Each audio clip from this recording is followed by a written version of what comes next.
부자가 되는 사고방식은 따로 있어요. 그것은 바로 비용을 의식하고 수익에 신경 쓰는 것이죠. 안녕하세요. 동기부여학과 최영호입니다. 오늘은 저번 영상에 이어서 포브스 선정 한때 미국 최고 부자에 올랐던 폴 게티 시리즈 3편 시작하겠습니다. 폴 게티는 부자가 되는 사람들의 사고방식이 따로 있다고 하는데요. 그가 말하는 사고방식이 무엇인지 한번 들어보도록 하죠. 부자가 되기 위해서는 많은 요소가 필요합니다. 운이나 지식이 필요하며 특히 엄청난 노력이 있어야만 부자가 될 수 있어요. 하지만 그 중에서도 가장 중요한 요소는 부자의 사고방식입니다. 하나 이야기를 들려드리려고 해요. 한 번은 제가 LA 외곽에 있는 제가 소유하고 있는 석유시설을 감독해줄 사람을 고용한 적이 있었어요. 그의 이름은 조지였습니다. 일을 열심히 하는 정직한 사람이었고 석유산업을 정말 잘 알고 있는 사람이었어요. 하지만 업무에 관련해서는 잘 이해가 되지 않을 때가 많았습니다. 제가 그 시설을 방문해서 현장을 둘러볼 때마다 무언가 하나씩 잘못되어 있거나 비효율적으로 진행되는 것들을 발견할 수 있었기 때문이에요. 직원은 일에 비해서 너무 많았고요. 비용 관리가 제대로 되지 않고 있었습니다. 어떤 일은 너무 느리게 진행되고 있었고 또 어떤 일은 너무 빨리 진행되고 있었어요. 조지는 현장보다는 사무실에서 행정 업무를 하는 시간이 많았습니다. 그래서 자기가 책임지고 감독해야 하는 일들을 필요한 만큼 관리하고 있지 않다고 생각했어요. 그래서 저는 그에게 말했습니다. 조지, 당신이 현장에 1시간만 있어도 계산할 수 있는 일이 많아 보입니다. 이렇게 하면 수익과 생산성이 늘어날 거예요. 솔직히 말씀드리면 조지 씨에게 이게 왜 안 보이는지 모르겠습니다. 그러자 조지는 이렇게 대답했어요. 게티 씨는 사장님이시잖아요. 일에 직접적인 이해관계가 있으니 돈을 아낄 방법 그리고 더 벌 방법이 보이시는 겁니다. 저는 지금까지 이렇게 생각해 본 적이 없었습니다. 며칠 동안 이 말을 곱씹어 봤죠. 그리고 조지에게 제안했습니다. 저와 협력하시면 어떨까요? 이제는 월급이 아니라 시설에서 나오는 수익의 1%를 드리겠습니다. 작업이 효율적이면 효율적일수록 수익이 늘어날 거예요. 조지 씨가 가져가실 수 있는 목도 늘어나겠죠. 조지는 저의 제안을 흔쾌히 수락했습니다. 그리고 변화는 곧바로 나타났어요. 거의 기적에 가까울 정도였습니다. 조지는 일과 자신의 수익에 직접적인 관계가 있다는 사실을 깨닫자마자 일을 본격적으로 처리하기 시작했습니다. 그는 비용을 절감하기 시작했고 생산량과 수익 증가에 관심을 두기 시작했어요. 이전에는 발견하지 못했던 문제들을 바로잡았고 불필요한 인력을 줄이고 비용을 최소화하고 일을 더 효율적으로 처리할 방법을 찾아냈습니다. 예전에는 사무실에 가장 오래 있었다면 이제는 현장에 나오는 일이 많아졌어요. 제가 협력을 제안하고 2달이 지난 뒤 석유시설을 방문했을 때 더 이상 아무런 문제를 찾지 못했습니다. 말할 필요도 없이 아주 짧은 기간에 우리는 조지가 직원일 때보다 돈을 훨씬 더 벌게 되었어요. 전 이 사건 덕분에 사람은 대체로 4가지 유형으로 나뉜다는 것을 알게 되었습니다. 첫 번째, 자신을 위해서 일할 때 최고의 성과를 내는 사람들. 두 번째, 여러 가지 이유로 사업을 직접 하고 싶지는 않은 사람들. 세 번째, 월급 받는 직원으로만 일하고 싶은 사람들. 네 번째, 공무원처럼 일하는 사람들.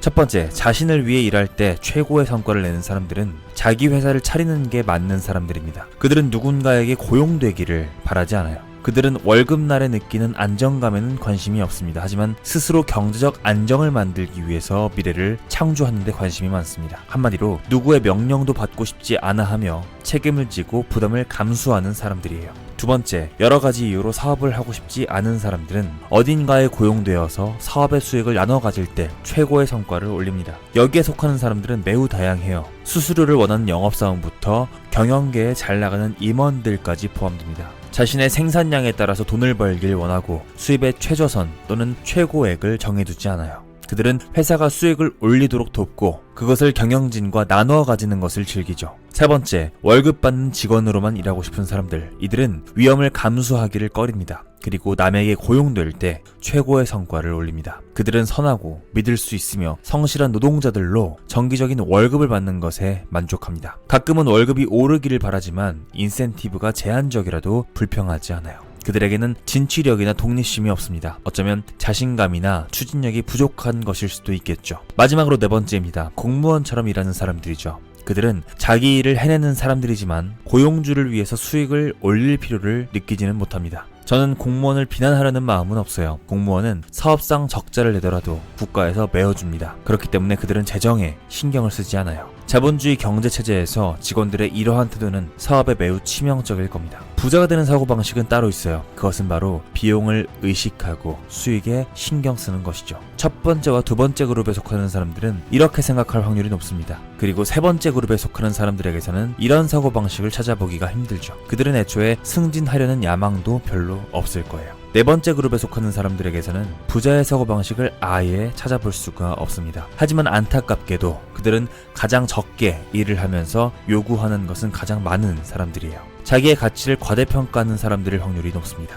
회사는 직원들이 제대로 일하고 동료들과 함께 키워나가야 하는 곳이죠. 하지만 그런 사람들은 회사가 자기에게 좋은 것을 퍼주는 곳이라고 착각하고 있어요. 회사는 수익을 내지 못하면 살아남지 못합니다. 따라서 경영진은요, 회사가 흑자를 보도록 비용을 줄이고 효율, 생산, 품질, 매출을 높일 방법을 꾸준히 찾아야만 합니다. 이것은 가장 기초적인 비즈니스 원칙입니다. 하지만 그럼에도 불구하고 여러 사업가와 회사 임원들이 이를 제대로 이해하지 못하고 있어요. 저는 사업을 시작할 때부터 이런 소리를 들어왔습니다. 돈을 벌려면 크게 생각하고 돈을 벌기 위해서는 돈을 써야만 한다. 하지만 이 개념은 잘못 해석될 때가 많습니다. 성공과 부를 누리기 원한다면 앞을 내다볼 줄 알아야 하며 비용을 쓸 때에는 필요한 것에 제대로 쓰이는지 위험 요소를 신중하게 따져봐야만 하죠. 부자의 사고방식을 지니고 싶다면 일단 작게 생각할 줄 알아야 합니다. 그래야 작은 일에도 주의를 기울이고 비용을 절감하실 수 있을 거예요. 자기 회사를 경영할 때나 남을 위해서 일할 때나 마찬가지예요. 저는 한 직원을 관찰한 적이 있습니다. 그는 일주일 동안 자신의 팀에서 나온 휴지통을 비우면서 쓸만한 것들을 분류해냈어요. 클립,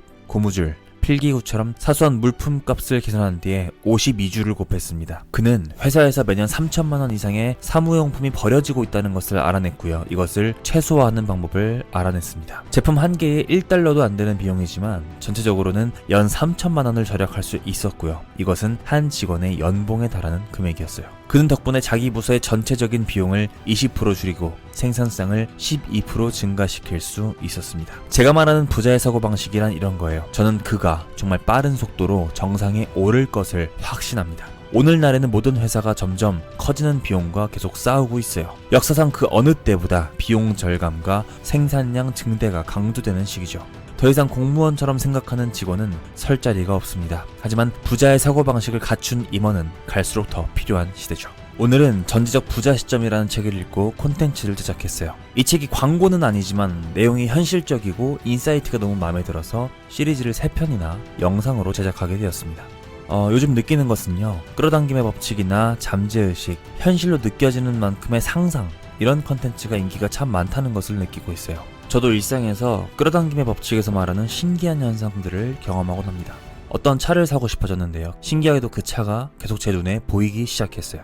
또 실제로 머릿속에서 곧 이루어질 것 같은 꿈을 즐겁게 그리기도 합니다. 그래서 저는 끌어당김의 법칙을 믿습니다. 잠재의식의 힘도 정말 크다는 것을 느끼고 있어요. 하지만 더 중요한 것은 그 꿈을 현실로 만들어내기 위해서 무엇을 해야 하는가? 이거에 대해서는 많은 분들께서 간과하고 있는 것 같습니다. 기분 좋은 상상은 누구나 좋아하죠. 하지만 치열한 현실은 외면하고 싶은 게 인간의 본능이라고 생각합니다. 저는 지난 7년간 상상과 성공이라는 환상에 사로잡혀서 아무것도 이뤄내지 못했기에 지금은 철저하게 현실을 직면하는 맷집을 기르고 있어요. 로켓이 하늘로 솟아오르기 위해서는 엄청난 공기의 저항을 뚫어내야 되는데요. 이것은 마치 성공을 위해서 현실에 직면하는 연습, 이것과 비슷하다고 생각합니다. 엄청난 저항을 겪게 되죠. 상상만 할 때보다 현실에 직면하고 계획하고 실행에 옮길 때가 상상을 현실로 만드는 더 빠른 전략이 아닌가 싶어요. 저는 그렇게 생각합니다. 동기부여학과의 콘텐츠가 지극히 현실적인 내용이 많은 이유, 그리고 여러분들의 상상을 현실로 만들어내는 것은 어떤 것일까에 대해서 스스로 생각해보는 시간을 가져보셨으면 좋겠습니다. 이런 말씀을 드리고 싶었어요. 폴 게티가 말하는 현실적인 비용과 수익에 대한 인사이트도 생각해보시면서 상상, 잠재의식 트레이닝도 함께 지속해보신다면 정말 좋은 결과 나타나지 않을까 싶습니다. 그럼 정상에서 뵙겠습니다. 감사합니다. 지금까지 동기부여학과 최영호였습니다.